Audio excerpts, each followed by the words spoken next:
What crime did I commit that initiated the stop? Name it. Name the crime. You can't, because you know there isn't one. You can't name the crime because you know there isn't one. I committed no crime. You know this. You know it. You charged with many aggravated assaults. You understand that, you stupid idiot? Hey, this is Brian. Welcome back to the Here's the Deal channel, and I've got a real wild one for you. Let me just give you the background. On June 29th, 2024, this guy, former Stevens County, Georgia cop Dondi Nelson, who is currently a Tahlequah, Georgia police officer, led a dozen other officers in a violent attack on this guy. This is Justin Freeman. Justin is a local pastor known as a political activist in his area. So why did Officer Dondi Nelson and other police officers attack Mr. Freeman? Because Freeman dared to mention in a Home Depot where Dondi was shopping that he doesn't like cops. The scene unfolded in the Home Depot parking lot when, according to the description under the video we're about to watch, the scene unfolded in the Home Depot parking lot and it went absolutely wild with cars crashed, rifles drawn, bones broken, and even a kid in handcuffs. And that would be Justin Freeman's son. This is Justin. This is his wife. They have 7 kids. He's basically a pillar in the community. When the dust settled, according to the description, none of the officers could give an explanation for what happened. And the explanations they started to give don't even match the video evidence. And there's a lot of video evidence. And it's compiled by none other than this kid right here. We're going to watch his video. I have on the screen on the right the transcript so you can see what he's saying, because this kid is excited and he talks really, really fast. But this kid comes with the receipts. This is what real youth activism looks like. Let's take a look at this. Right now in Stevens County, Georgia, there's a guy who's accused of trying to back his truck up over a cop, but video clearly shows he's innocent. On June 29th, 2024, a cop named Dondi Nelson heard this guy making a political comment in the Home Depot and followed him to his truck, which itself is pretty messed up. According to his personnel file, Nelson immigrated to the U.S. from Trinidad and Tobago. He's only lived in Tacoma for the past few years. Back in 2021, Nelson was working as a jailer in Stevens County but quit, and Sheriff Randy Shirley marked his personnel file not eligible for rehire. We don't know why he did, but this suggests that Nelson shouldn't have been working in law enforcement by the time of Home Depot. Despite this... By the way, this video is not on 1.5 or 2 speed. This is how fast this kid talks. So it takes about a minute or two to let things settle in where you can understand what he's saying. But this kid does a fantastic job laying out the details of the criminality committed by this police department. Shirley rehired Nelson as a patrol deputy in November 2021. In his less than 3 years of experience on patrol, Nelson was a repeated disciplinary problem. Nelson was so aggressive on the job that even the fire department chief emailed the sheriff to complain of multiple instances of Nelson's hostile attitude toward firefighters. He wrote, "We cannot volunteer our time for this county and be verbally abused any further by this deputy." Nelson's police report claims he went to the Home Depot to use the bathroom. Video shows he was shopping on the job. Police told the newspapers that the guy threatened and cussed him in the Home Depot. Home Depot workers say, "I did not hear profanity. No threats, though? Not that I'm aware of it." His body camera was apparently also off, so we'll never know exactly what was said in the Home Depot. Here's another Home Depot employee who affirms Freeman didn't cuss or threaten the deputy. I didn't hear any threat. I don't remember any cussing. The judge has already ruled that the guy had a right to free speech and can't be charged with anything he said. Nelson claimed that the manager of the Home Depot asked him to give the guy a criminal trespass warning. Home Depot's employees say, Do you know why Officer Nelson left the store and followed Freeman to the parking lot? I do not know. Justin Freeman is a father, church elder, private educator, and native of Habersham County. He's been married to one woman since 2011, with whom he has 7 kids, all of whom are homeschooled. Freeman has a background in both music education and software development. And up until 2024, he was owner and headmaster of the School of Future Arts in Clarksville, where he taught gifted homeschoolers how to play music, make video games, and build robots. As a church leader, he's been preaching weekly since 2016, and there's an online database of hundreds of his sermons you can hear for yourself. Freeman is also a farmer. He runs the Dell, a small farm in Clarksville that produces a little bit of everything from goat milk to honey to grapes. Freeman is also well known as a political activist and outspoken critic of abuses by the police. In 2017, he argued before the Georgia Supreme Court in defense of the right of church leaders to criticize the government, winning a major free speech battle for Christians. More recently, the Northeast Georgian published Freeman's criticisms of local police. And by the way, that case revolved around Freeman putting up his finger and flipping off a pastor that he didn't agree with. He did it apparently in the back of the church, didn't disturb anybody, and the initial court, I think it was the appellate court, declared him guilty of disorderly conduct. He appealed it to Georgia's Supreme Court, and they overturned the lower court's ruling. In court. In 2023, they quoted Freeman's criticism of court backlogs, with Freeman saying things like, "We have a constitutional and legal right to a speedy trial, and the courts have a duty to give us that." And it is unfortunate that our prosecutors are of such ethical quality as to intentionally attempt to bully innocent people into entering false guilty pleas. That will only end when prosecutors lose absolute immunity and face real accountability. He also criticized police for failing to create video and audio recordings for traffic stops and for making fake traffic stops. In 2023, Freeman said, "It would behoove the police to stop maliciously writing frivolous citations which they can't prove, but obviously they won't do that so long as writing citations yields them a financial benefit and brings them no meaningful consequences. We desperately need accountability for law enforcement." So that's Justin Freeman. He's a homeschool dad, church leader, teacher, farmer, and pillar of the community. He's a defender of the faith and of the rights of the people. So the cop follows this guy out to the parking lot, and the guy backs up his truck to leave. Nelson claimed, "Yeah, he backed that red truck up like he about to hit me." Video shows clearly he didn't. And you can see right here, here's Dondi Nelson. Here's the red truck, Freeman's truck backing up, nowhere near hitting Nelson. You can see in security video the guy comes nowhere near hitting the cop. The cop is at least 15 feet away and not in the line of truck's travel. In fact, you can see it from 2 angles. Despite that, the cop pulled the guy over and arrested him. Then the police told the news that this guy backed up aggressively and almost hit the deputy. They charged him with assault, claiming that he did commit an act which placed Donnie Nelson in reasonable apprehension of immediately receiving a violent injury by reversing his vehicle quickly in the direction of Donnie Nelson, which his lawyers speak for, trying to back over a cop. The cop made that accusation in June. Then in October, he made it in sworn testimony that the guy hadn't even come close to hitting him, saying the closest approach of the truck was maybe about 5 feet. He also said the backup wasn't a crime. The lawyer asked, "As far as the backing up, did you swear out a warrant for that conduct?" He answered, "No, sir, I don't have probable cause at that time." So basically, this guy made a political statement and the cop arrested him. And now, more than 9 months later, the prosecutors are still falsely accusing the guy of trying to run over the cop, even though there's proof he didn't do it. So since that time, the cop has claimed that he had to pull the guy over for running a stop sign. But there's a problem. There's no evidence he ran the stop sign. Nelson created no dash cam video, so we can't see for ourselves what happened. Deputy Nelson claimed in a court hearing that the guy ran the stop sign across from Memorial on Walmart Way. That's confusing because Walmart Way doesn't even intersect Memorial, and there's no stop sign passing Walmart Way, so it isn't clear what he was talking about. If Nelson did start the chase because of the stop sign, he didn't say anything about it to the 911 dispatch. All Nelson said was, "Attempt to make a traffic stop on Highway 17, vehicles not stopping." Later, Freeman demanded, What crime did I commit that initiated the stop? Name it. Name the crime. You can't, because you know there isn't one. You can't name the crime because you know there isn't one. And when Nelson described the chase to his buddies, he said nothing about the stop sign. "Yeah, he backed that red truck up like he about to hit me." So I friggin' pull off, turn my blue lights on, he wouldn't friggin' stop. Here's another one of Nelson failing to explain why he pulled Freeman over. What you got, Donnie? What's the stop for, Donnie? Okay. More importantly, there's no possible way that Nelson could have seen the stop sign at Memorial Drive. These videos and computer models show that Nelson was far off when the guy reached the stop sign, and thick trees make it impossible to see. So there's no evidence that Freeman committed any traffic violations prior to Nelson turning his blue lights on, and Nelson didn't start making the claim until much later. After police arrested the guy, they told the news that he led them on a dangerous high-speed chase, saying he fled away driving recklessly and sped through Walmart Way onto Big A Road, hitting dangerous speeds. The guy was indicted for fleeing in traffic conditions which placed the general public at risk of receiving serious injuries and driving in reckless disregard for the safety of persons and property. Nelson claimed, "Video shows otherwise." This supposed chase went on for only 5 minutes and 40 seconds. In court, the officer admitted that the speed was probably about 20 miles per hour and that they drove about a mile.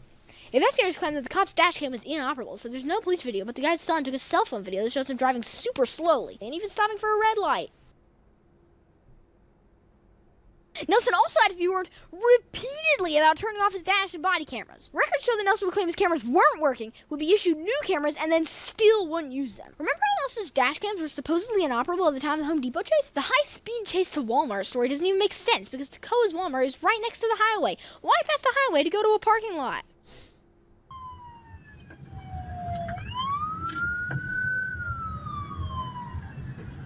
We are trying to go to a safe place where people can at least see what's happening. Don't police advise you that if you don't feel safe being pulled over, drive slowly to a public place with lots of witnesses? Well, in Stevens County, Georgia, that will get you charged with felony, fleeing, and reckless driving.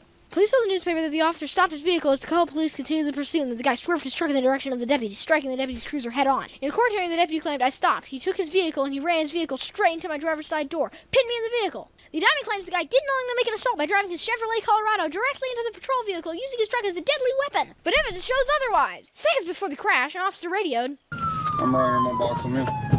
and then video shows a patrol vehicle intentionally pulling across a row of parking spaces and directly in front of the guy's truck, causing the crash, which was really more of a fender bender. Video also shows the cop, completely unharmed, immediately jumped out of the driver's side door and pointed a gun at the guy's innocent, unarmed 11-year-old son. So there you have it. Police caused the crash, and now they're trying to send an innocent man to prison to cover it up. And here's the response from Austin Greer, Georgia State Patrol. Greer responded from the south side of neighboring Habersham County. He traveled approximately 19.5 miles in 11 minutes and 37 seconds, meaning that his average rate of speed was over 100 miles per hour! Greer sustained speeds of over 130 miles per hour for 30 seconds straight. Here's Greer running a red light. And Greer's actions were completely unnecessary. By the time Greer arrived, Nelson had long since crashed the truck, and 6 other officers had Freeman at gunpoint. And Greer wasn't the only one who drove like a madman to get to this non-event. For example, here's Jake the Punisher Palmer, Tacoma PD, weaving lanes on his way to box the guy in, which ultimately caused the crash. And he calls him Jake the Punisher Palmer because he has a Punisher tattoo on his left forearm. But we've seen this so many times where a cop will lie, a bunch of other cops will be running code 3, putting everybody else's lives on the roadway in jeopardy, and there's nothing but a cover-up that happens after that. Angel Dixon, hitting 100 miles per hour on Big A Road. Sir, we're on the phone with GSP. Just ridiculous, ridiculous. Conventional wisdom tells us that we need strict enforcement of traffic laws to keep us safe, but in this case, the cure is worse than the disease. Here, Nelson abused the traffic laws to punish a political opponent, and the police turned a harmless situation into a danger for everyone. We still don't have all of the GSP video. When we get it, we'll plan to show it to you. But we know this case drew officers from across Stevens, Habersham, and Franklin counties, and they, not Freeman, created danger for hundreds of people. Is all of that worthwhile? Do we want to give police excuses to punish innocent speech activity? Is it worth it to have multiple cars weaving lanes, running red lights, and driving at insane speeds and intentionally crashing cars to catch a guy who supposedly ran a stop sign? Here's Freeman. Yeah, keep in mind, this is all, here's the Punisher tattoo. This is all happening because a cop got his feelings hurt because of what somebody said about cops. Professing his faith and clearly notifying Palmer about what caused the situation.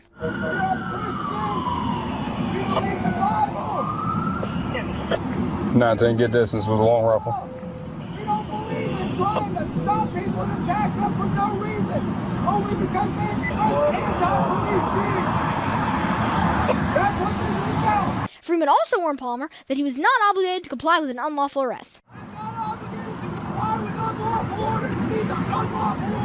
Did you know it's legal to resist an unlawful arrest in Georgia? I'm not a lawyer, so don't take it as legal advice. But in 2020, the Georgia Supreme Court ruled in a case called Glenn versus the State that an unjustified arrest is just plain old kidnapping and that Georgians have a common law right to resist. So this guy is charged with felony fleeing, but the court said that man has a right to shun an illegal arrest by flight. The exercise of this right should not and would not subject him to being arrested. An officer could not attempt an illegal arrest and then justify the attempt on the ground that the person would not stand still but ran away. So if the cop had no reason to make a traffic stop, in theory it is legal to run away. And Georgians don't have to run because they have the right to fight. OCGA 16-321A says that a Georgian can use force that he reasonably believes is necessary to defend himself or a third person. The court said in Glenn, an unlawful arrest is an assault that justifies the person in breaking away, resisting, and repelling force with force. That includes by destroying government property. So police used their cars to box Freeman in theory he had a right to destroy those cars to escape. He also had a right to fight the police after they pointed guns at him and his son. What crime did I commit that initiated the stop?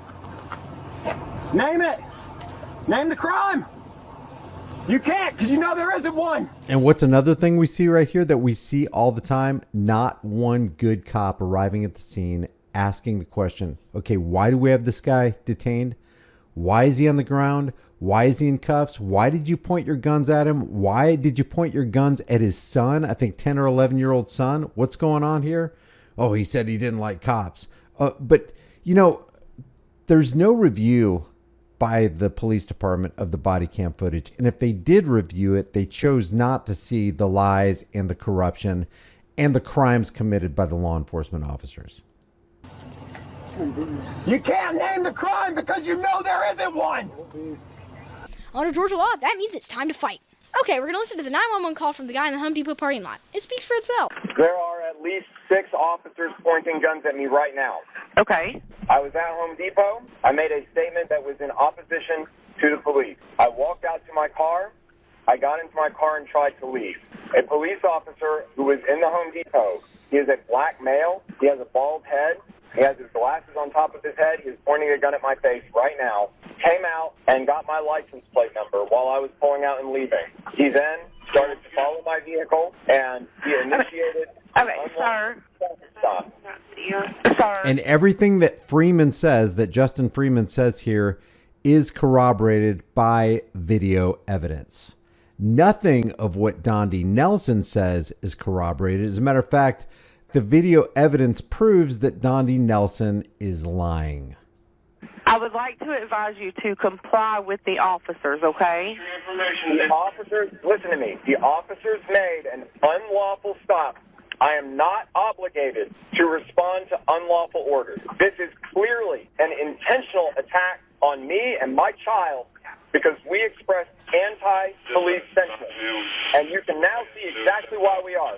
He said all you have to do is step out and speak with them. And now you can see exactly why we're against the police, because the actions they're foisting on me for expressing my freedom of speech is exactly why I'm against cops.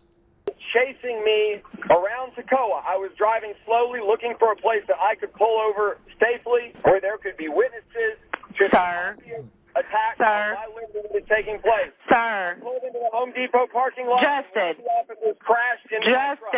Here's 911 dispatch, relaying the facts to all officers, and Palmer ordering them to disconnect the call. He's advising us of unlawful stop. He is not obligated to respond to unlawful orders. He wants his lawyer. 10-4. Just end it so we can try to talk to him. Dispatch, if you're still on the phone, hang up the phone with him. After the 911 call, officers re-established communication over the phone where there wouldn't be a public record. But less than 4 minutes before smashing the window, here's Ray Dean, Georgia State Patrol, promising to give Freeman a lawyer and negotiate a peaceful surrender. We'll get you a lawyer. You need to come out quick, peacefully right now, okay? Okay, we'll get you a lawyer, but we need you to come out peacefully, okay? Speaking of peacefully, here's Dean casually planning to shoot Freeman in the back. Here, we only want one shot, obviously, okay? Ron Nesbitt, Tahlequah PD, texted Freeman to ask who his lawyer is. Less than 2 minutes later, Freeman texted a response as Dean and Nesbitt helped breach the truck. Warning, graphic content. The police have claimed that they had no choice but to shoot the guy with tasers because he attacked them first, but video shows otherwise. Video clearly shows that Freeman was holding a cell phone when officers smashed the truck window in his face, and that they pointed a taser within 2 seconds. Rather than attacking them, he held his foot up defensively. Palmer fired the first shot, and then Trooper Greer in blue drew his taser. Remember, the courts have ruled that tasers are deadly weapons and Georgians have a right to self-defense against an unlawful arrest. Yet again, police lied about what happened, pretending they had to use tasers because they were attacked. Police claimed in the newspaper that immediately upon breaching the driver's side glass window, the male subject began punching and kicking officers, as well as throwing glass at law enforcement. In court, Deputy Nelson said Randy Shirley put his hands through the window, and then Freeman started taking glass and throwing it at Trooper Greer and started punching Trooper Greer in the face. Freeman was fighting, so Trooper Greer tased him. Greer agreed, saying, once he began punching and hitting us, I did deploy my taser. For this, the guy was charged with 4 counts of obstructing law enforcement officers by doing violence. But the video shows that the police story is untrue and that the officers shot first. It's illegal in Georgia to resist an unlawful arrest and also to act in self-defense. So clearly Freeman did not immediately begin attacking officers. In reality, they smashed glass in his face and immediately began shooting him with tasers and electrocuting him while he sent a text message and tried to block them with his foot. Is anything that the police said about this case true? No one wants to, but we've got to watch video of police beating up an 11-year-old kid in the Home Depot parking lot of Tahlequah, Georgia. Police were trying to arrest the kid's dad for reasons that are weak at best. But whenever you think of the dad, it's clear the kid didn't break the law. Regardless, video shows police holding him at gunpoint before smashing glass in his face, ripping him out of the truck, wrestling him to the ground, and putting him in a chokehold!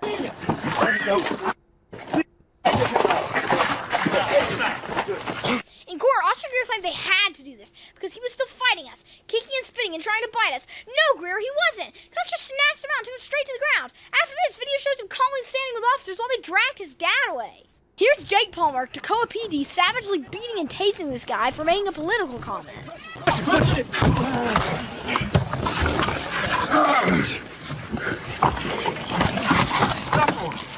got his leg. They were literally torturing this guy, tortured his son. These are our heroes and warriors and brave protectors and servants.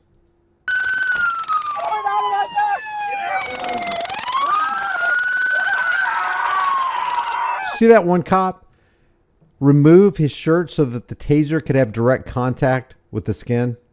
This is conspiracy against rights. This is deprivation of rights under color of hurt feelings.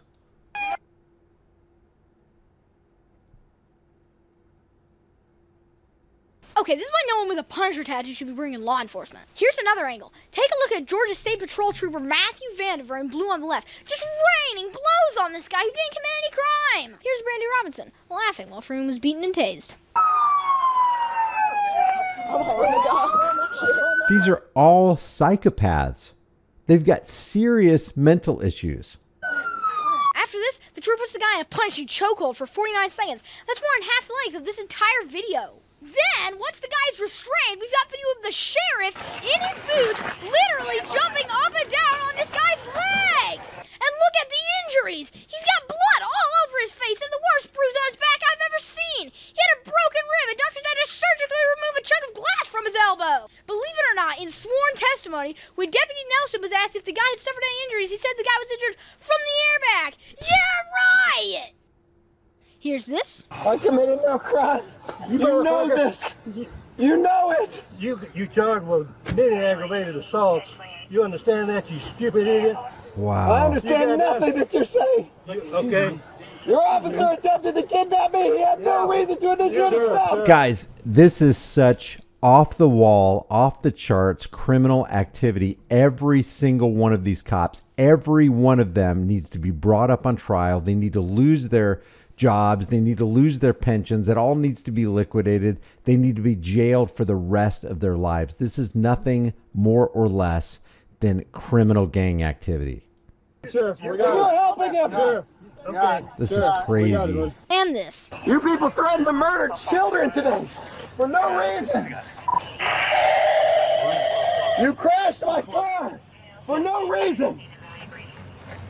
After spending less than 2 minutes trying to subdue and handcuff Freeman, here's a portion of Greer struggling for over 4 minutes to catch his breath. And you wonder why people hate cops. Listen to officers lying to the kid, telling him they wouldn't arrest him. No, we're not trying to arrest you, but You are detained, right?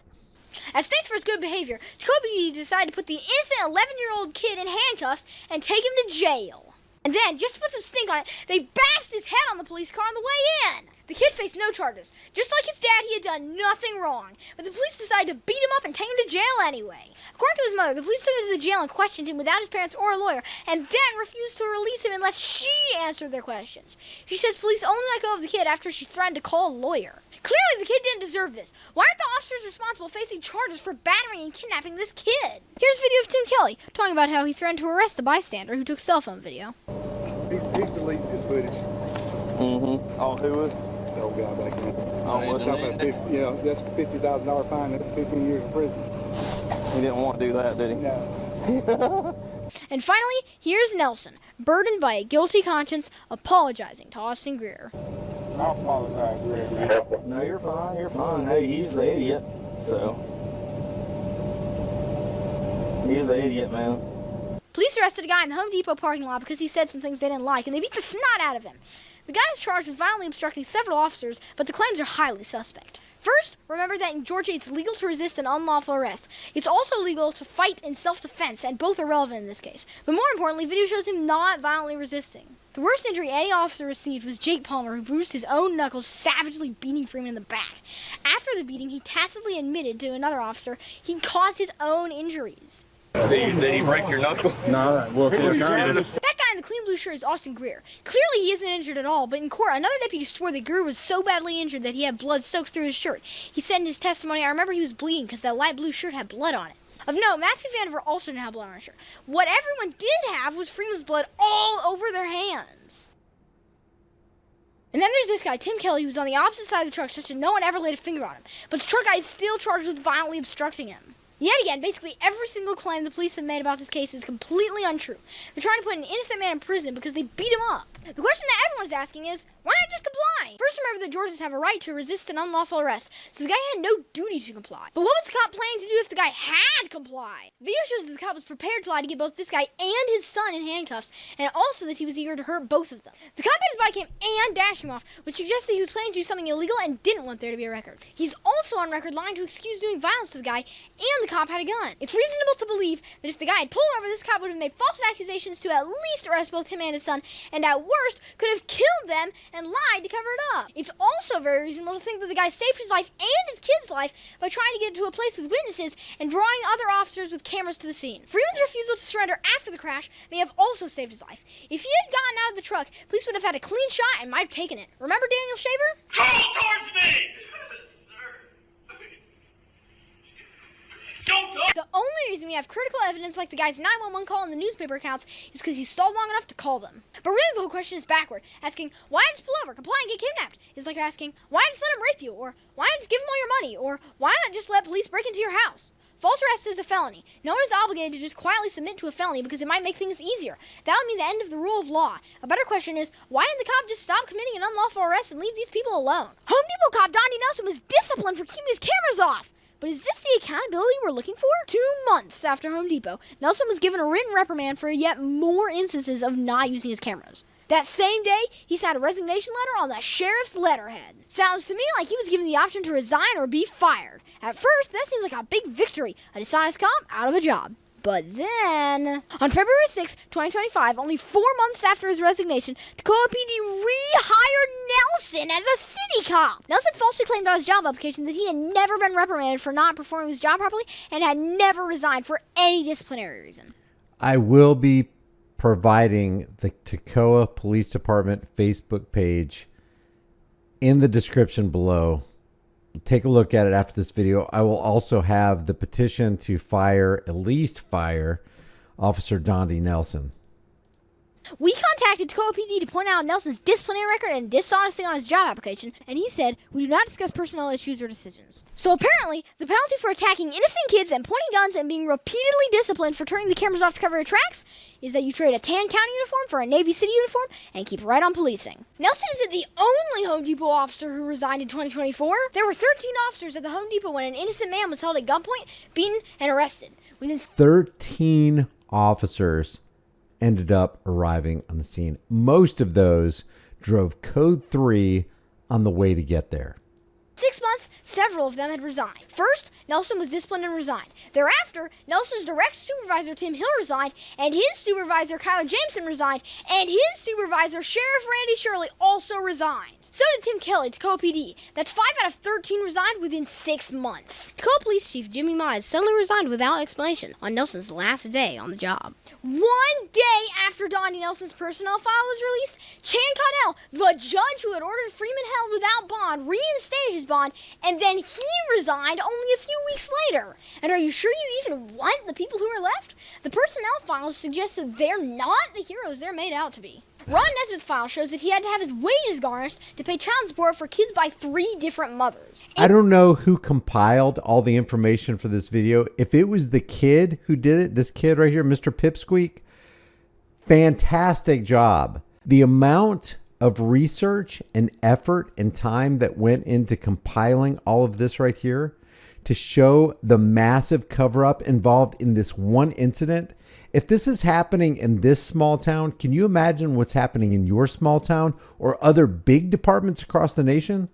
Angel Dixon had to be reprimanded for posting videos of herself in uniform on TikTok. I don't even want to know what she was doing. Here's Brandy Robinson. She listed her prior job history as cleaning the tanning beds at Video Warehouse. And Jake the Punisher Palmer had to be disciplined for arguing with his baby mama when he was called out to an alcohol-fueled domestic dispute. These people aren't heroes. They're not even model citizens. They're just whatever trash will accept a paycheck to blindly follow orders. Even Billy Owenby, the Home Depot employee who witnessed the backup, is a former bad cop. His file says he was hired as a jailer in Habersham County despite having once been arrested for stealing from Ingalls. He worked as a guard for a little over a year, received poor performance reviews, and then got fired fired for putting an inmate in a chokehold. I wouldn't trust any of these people farther than I could throw them, but somehow, on their word alone, we're talking about throwing productive citizens in prison for life.